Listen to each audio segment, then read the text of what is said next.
Hello, hello, hello. Welcome back. Mission accepted. If you've not been with us before, I'm like, you're like, mission accepted. What does that mean? Ooh, this is going to be good. I bet you if you decided to watch the Mission Accepted podcast, you've got a mission inside you that's probably brimming to happen, either personally or professionally. I have to say, and I'm going to kind of keep it low a little bit because I've got some incredible people that do podcasts and have their own podcasts.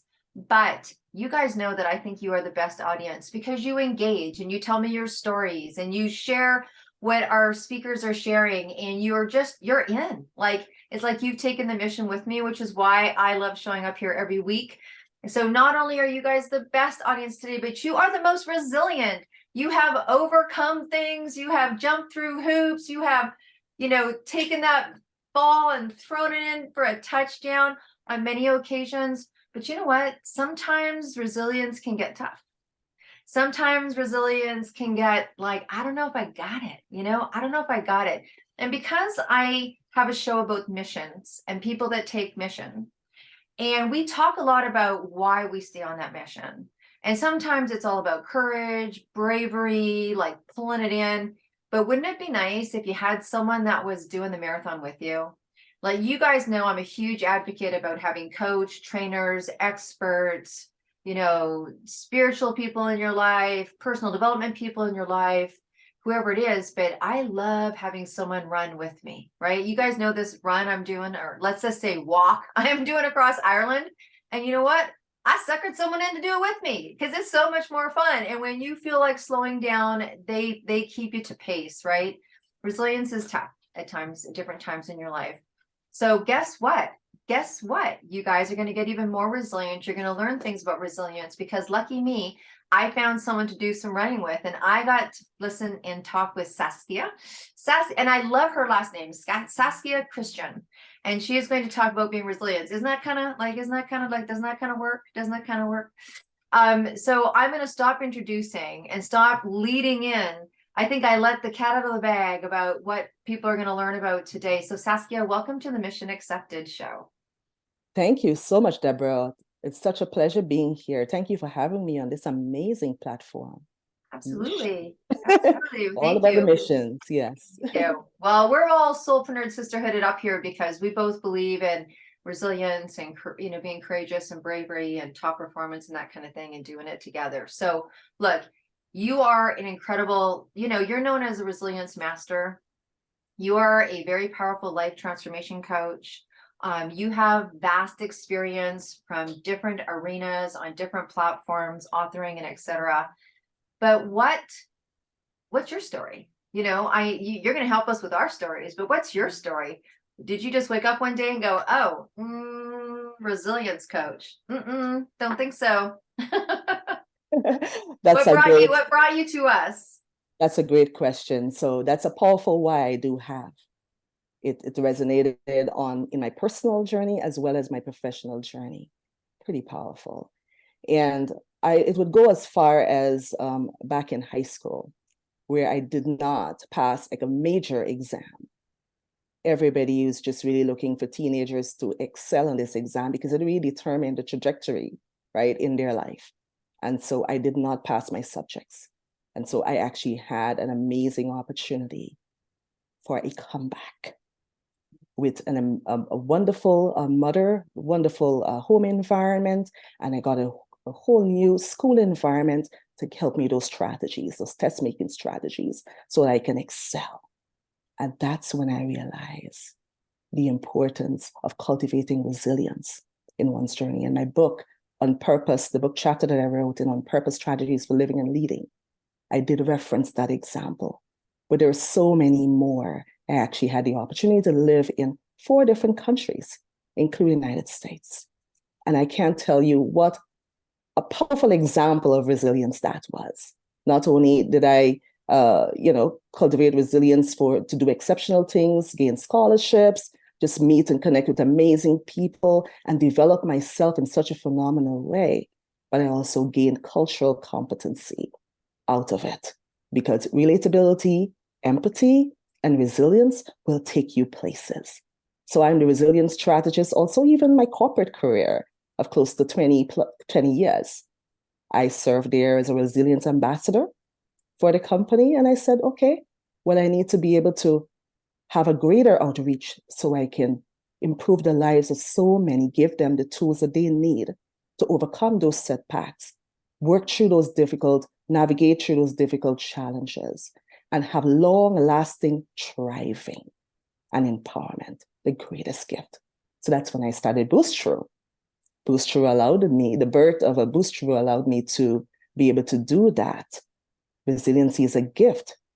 Need to know what resilience is, how grace and resilience work beautifully together. And that's the IP I created, I designed with professionals in mind. Whether you're a corporate executive, business professional leader, everybody wants to know how they can deliver a great comeback in their life, how they can inspire others. Because everybody experiences setback and challenges. But the thing is, the differentiator is, how do you overcome that? How do you stand out? How do you make an impact? How do you inspire others? And that's what I'm here to do, because that's the power that I have. That's my superpower. That's your superpower. And we talk about that, recognizing your why, recognizing your superpower, doubling down. It reminds me of when my daughter, when she was young, she was in grade 3 and she was having some challenges, right? She was showing up with some learning differences and assimilating information differently. And I went to a colleague of mine and he gave me the best advice that carried me through both children. And he was like, everyone right now is going to be focusing on the problem. Teachers are going to be focusing on the problem. Tutors are going to be focusing on the problem. Find her gift and double down. And it has been a powerful strategy, enough that my son, 19 now, is launching his own company. But as people listen to you speak, you talked about supporting corporate, and then you have now branched out and you're supporting many. So even for someone like yourself who studies resilience, so obviously for you, you've got some things down pat, but for those listeners out there, because we have lots of them that are either entrepreneurs and they're kind of like, they're at the end of they're like, is it going to happen? Is it going to this? Or people that are considering venturing into entrepreneurship, or even the other way around, entrepreneurship back into something stable. What is just some of the ideas if someone is at a place where they're really, they are being as resilient as they can, what would you say to them? That's a very, very, very good question that you raised. I would say, first of all, to dial in on resilience, particularly in those moments of transition in our lives, and we all go through them. We have to give each other, first of all, grace, right? But understanding and giving grace that there needs to be a self-awareness that needs to be cultivated, right? So we need to, of course, heal, right? In order to really grow in that self-awareness and build that self-confidence and leverage our support system, right? Because that's a social resilience is a very important component in building overall resilience. So you leverage all those positive factors, but most importantly, improving yourself, giving yourself grace to just adapt to the change, because that's what it's about.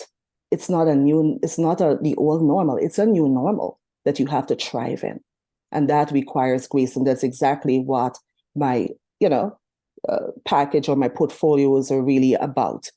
Just helping, leverage grace and resilience so that people can, at any moment or any season of their life, I talk about the seasons as in winter, summer, spring, right? Whether you're in transition or not, we all go through those seasons of life.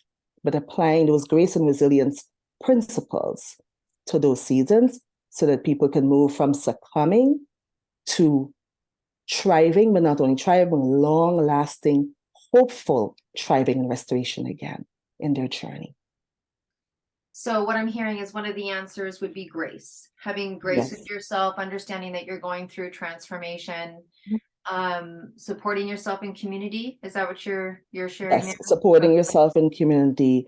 And of course, with resiliency requires an action plan, right? You have to be strategic. So know your, objectives, really. Be clear on that. And just as you execute or exercise grace, be intentional in terms of achieving those objectives. because at the end of it, at the end of it all, at the end of the journey, you want to be able to achieve purpose, right? And the purpose needs to be impactful. And it's not just about yourself. Of course, yes, you need to be nurtured and become the best self for everyone around you. But it's also about how you should ask yourself, how can I empower, how I can improve the experience of others? How do I show up after going through such setbacks and challenges? Am I really a better person every day? And all those things that I'm telling you, all those parts of the process is really what I do offer professionals, whether they're in corporate or entrepreneurs or even the spiritual base as well. That's what I teach them, to those nuggets and those solutions, so that they can enjoy this but have it long-lasting effect. Right. I know that we talked lots, and I know that a key word for you is empowering, that you love to empower. When we talk, you share with me how much you love to empower in your words and in your writings and whatever is about empowering. And where do you think that comes in for somebody? Like, at what point does, you just finished talking about kind of like a little bit at the end game, make sure what you're doing is impactful. But Yeah. as someone who is a life transformation coach, you must see people through different stages. Some of them not so groovy, people's stuff comes up, as we know. What Yes. is your philosophy around empowering? How do people tap into that? At what point do they start to grasp that, particularly if they're in that trauma, life transformation piece? Absolutely. And empowerment is a key. It's a key, I would just say probably strategy, but it's very important to me.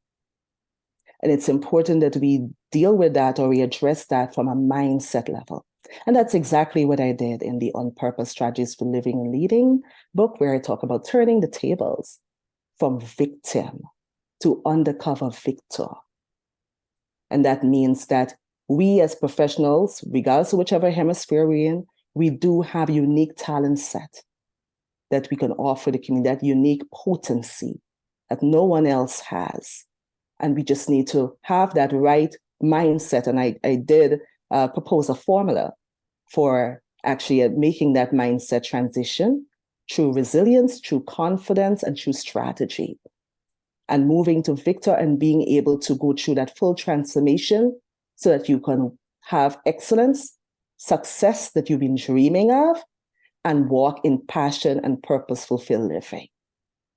And I do have to say, empowerment for me, one of the main motivation factors for me actually going into Boost Through is really how I can empower executives, and specifically female executive leaders, who may be struggling with their influential power and walking in authenticity, like having that servant and authentic leadership. And of course, please understand there are men out there who are also male leaders who are also needing that type of guidance and growth.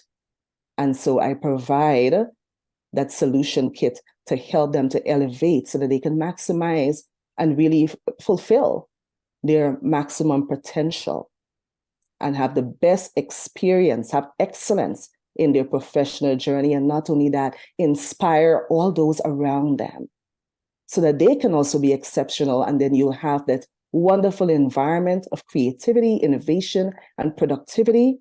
And that's what everybody is looking to have. So empowerment is a very, very important knob in one's journey. But of course, it goes hand in hand because you have to heal. And that's where my trauma-informed coaching comes into play as well. Almost everybody suffer from some type of trauma I've suffered in the past. And I do create that tailored experience, that tailored plan I have for any particular leader so that they can have that self-leadership, that personal development, have that healing, and then walk in thriving and live empowered lives.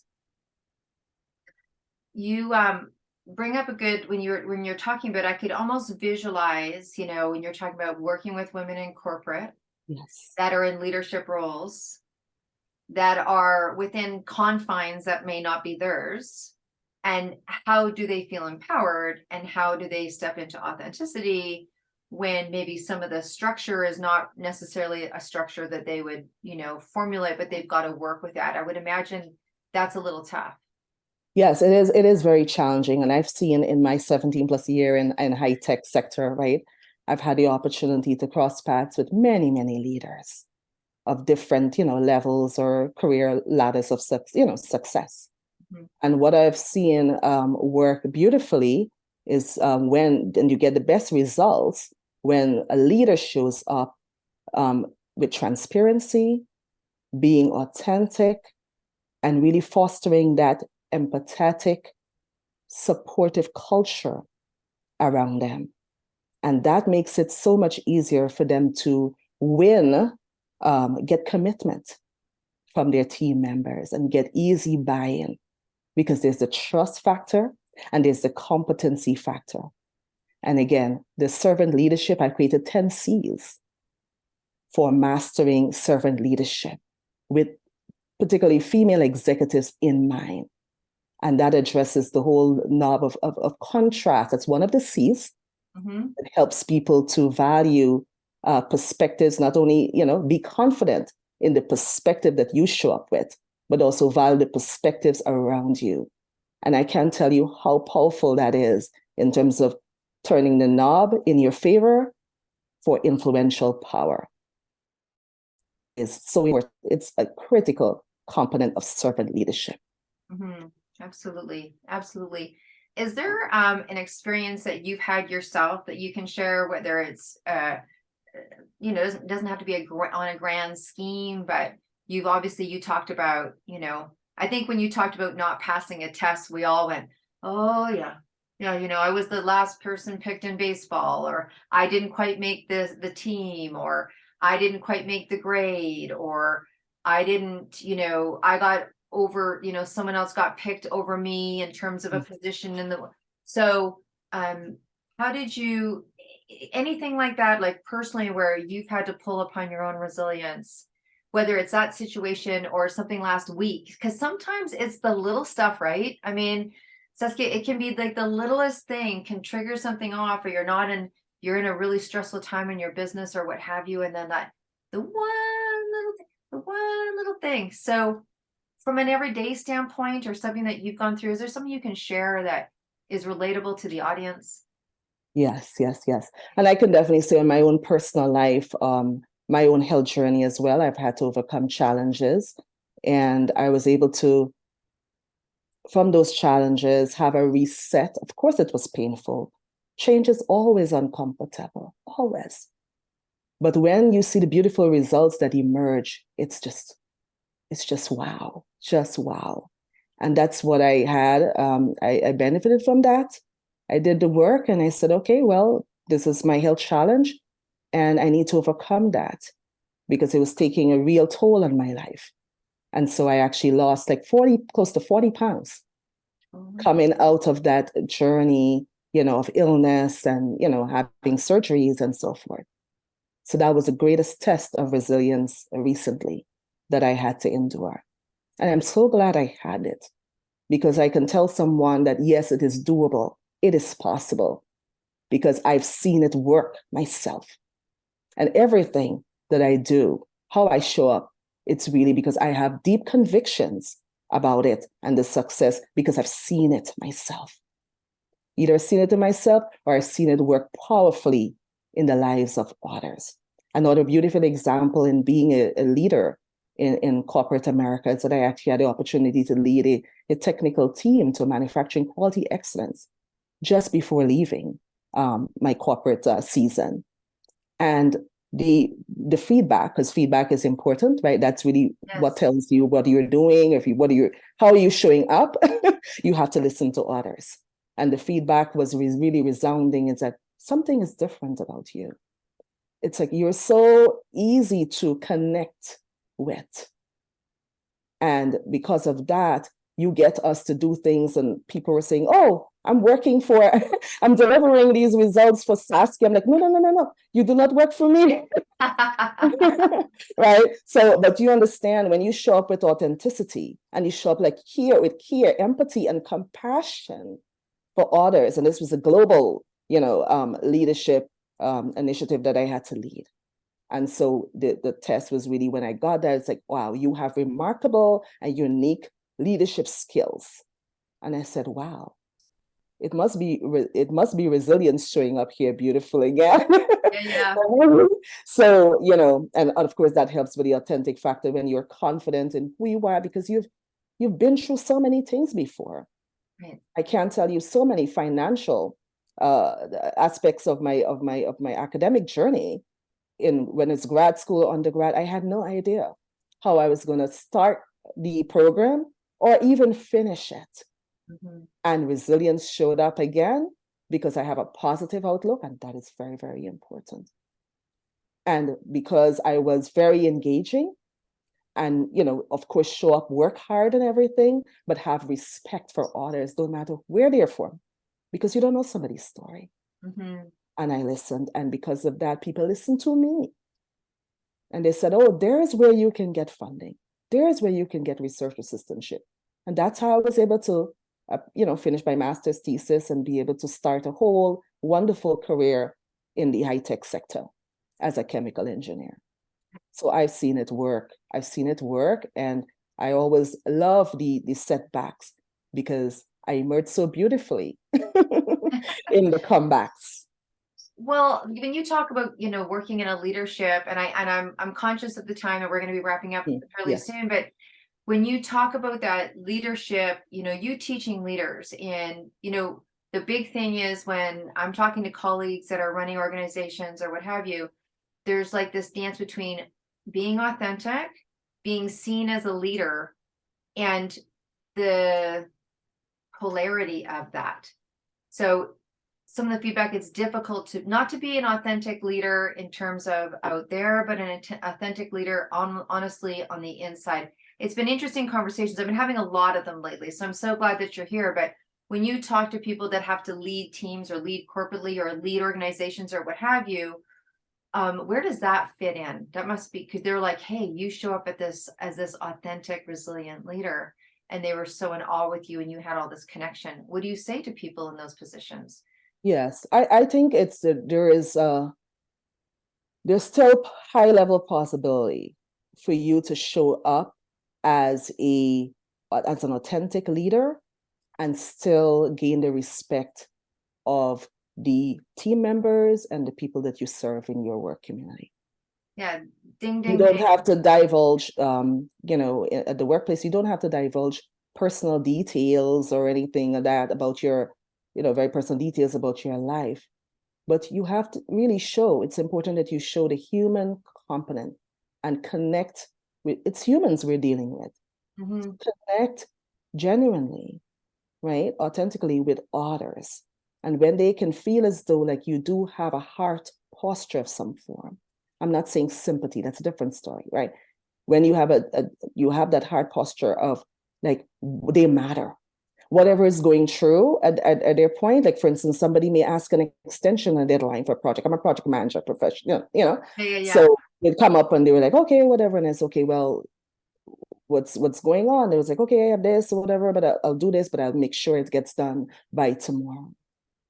And because of my authentic leadership, and I level with them, okay, this is exactly where we are, and where I can give grace and so forth, and show up with understanding, right? Understanding it's a person that I'm dealing with. I get remarkable, cooperation from them, and the results are just beautiful.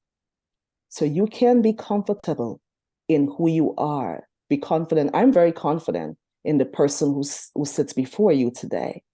And that's because the different cultural environments have prepared me well to show up with understanding and have that active listening so that I can get really where people are and be able to compromise and meet them halfway. I don't need to divulge all my personal business and details to do that. Yeah. It's interesting, right? It's been a big conversation. It's been a lot of circle of leadership conversation because there's been a lot of people coming from corporate going into entrepreneurship, and there's been this relief but where does it, where does that line? So it's been interesting. So I know that we just have a lot, that's just a lot, big part of our audience. I'm going to ask you something completely different. I mean, there's no question that you have this, and I know that you've got some beautiful offers on your website. I'm going to ask you to just bring those up and talk about them in a minute. But I loved when you said deep conviction. I love that. Like when I think about resilience or courage or bravery or strategy or structure, like from a core level, it's like what gives you that deep conviction, right? I think there's faith and deep conviction, and I think they have a relationship, but I don't think they're the same thing. And I loved that you said that. So here's something that I don't know if you believe this or not, but I'm going to go with it. And I'm going to ask you a question because, you talked about mindset, and there's this great story, Jack Canfield, and I don't know if you know Jack Canfield, but he was responsible for a lot of the books, Chicken Soup for the Everything Under the Sun, right? Chicken Soup for the Soul. And so I had a chance to spend some time with him many years ago. And he told me of this story of how he really believed putting all his dreams and aspirations on a list in his office for everyone to see. And many times we don't do that, right? We keep them in a treasure map or in a book or whatever it is. And so he said, I put it there. And the story was that he wanted to learn how to fly this very special jet. And there was only 2 of them in the world. It was a fighter jet. Mm-hmm. And so the chances of him being able to fly that jet was pretty slim. But one day, this gentleman walked into his office to have a meeting with him for nothing to do with flying. And he happened to see his list. And on his list was this jet, to be able to learn how to fly this jet. Mm-hmm. And this person was one of 2 people only in the world that knew how to fly that jet, and said, if you want to fly that jet, I'll take you. Wow. So my question to you, my dear friend, who goes and helps and motivates people and helps them inspire, and you are pouring out to people, not necessarily on your business list, but on your I would love to list. Let's put something out there in the world for you. Let's give back to you. So if you could say to the world, I would love, do you have something that we can share today that you would just love to see happen, or you'd love for yourself? Or so I would say I would love to be to actually show up as a global resilience strategist. All right. For just individuals out there. Okay. Because it's the individual experience, right, that really matters more, and then you influence the community. All right. I want to be able to be that person, that agent that gives the individual that passion-driven comeback experience that they've been longing for, so that they can live their dream lives. That's my mission. There it is. There it is. So it's always kind of, you know what, sometimes that question comes up for me, and I was like, okay, today it's for Saskia. So here's my last question that has nothing to do with anything of what we just shared about. So you're on your way to a desert island, and you have a suitcase, and in that suitcase you have room for 1 album.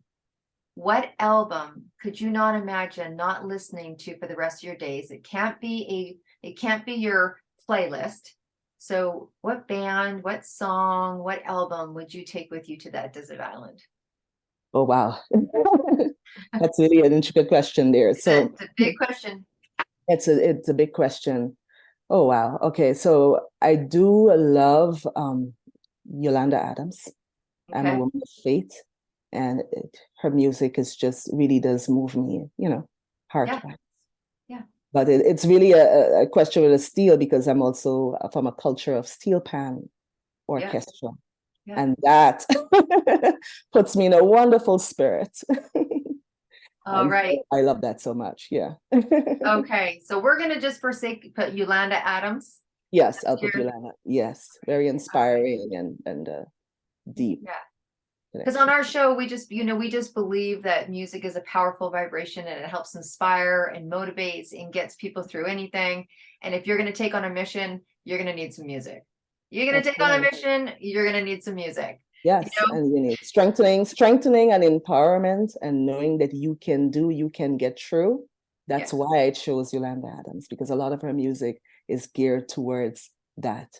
Yes, whatever you're doing is temporary right now, that you're going through, a setback, but just look at the beautiful life that you have ahead of you, and you're, designed for greatness and purpose. And that's what I'm about. I'm a very purpose-driven individual. I'm on a wonderful path of purpose right now. Wonderful season. Perfect.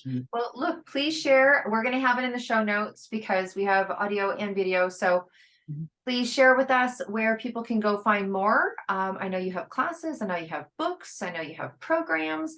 They run continuum. So please tell people where to go and find that information. We will definitely have it in the show notes as well. Yes.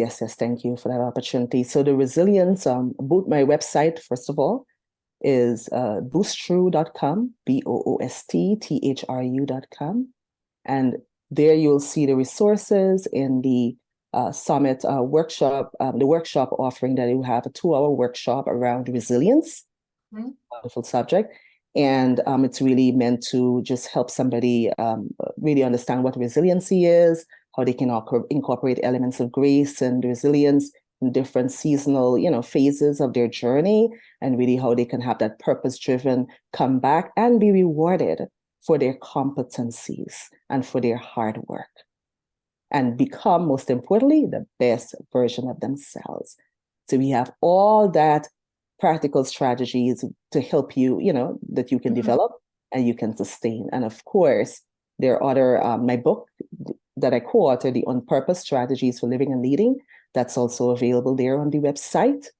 My chapter is chapter 3, Reclaiming Power. And then, of course, I do have Seasonal Thriving Navigation e-course that's being launched here in Gajabi, as well as the resilience 5-step plan on how to overcome and become unstoppable.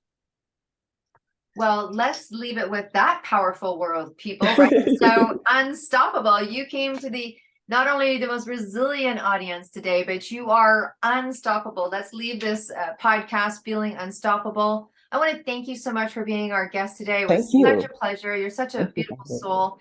I'm so excited on our journey in terms of, unfolding this beautiful friendship and I always call it bizship and friendship because we're doing both together. And look, people, if you would like to be sitting in that exact same seat, sharing your passion and your purpose and your message, please reach out. This is not difficult. It's debdrummond.com. You can just go onto the website.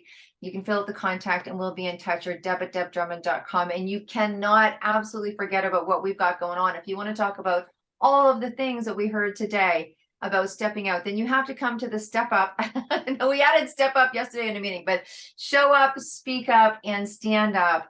Yes, you, incredible 22 summits for women and those that support women, and also the incredible book, 262 Women, compiled in a book that is launching International Women's Day 2024. I don't normally give dates, but if you're listening to this after that, just to go to the website and get that book. And there's 262 women of gumption, sharing all, giving all, telling all. And I'm sure you know of the movement that's happening, and we're probably doing a live book signing in a town or a country close to you. So thank you for that. And if you want to just come fill up on the 8th day of every single month. We so appreciate you. Thank you for being our guest today. And we so appreciate you. You're the most amazing listeners. Thank you for staying with us. Thank you for sharing to all the people that listen to all over the world. We're so appreciative of you. And until we meet again, you guys know what to do. You need to be well and you need to stay groovy. So I'll see you again next week. Bye for now. Bye-bye.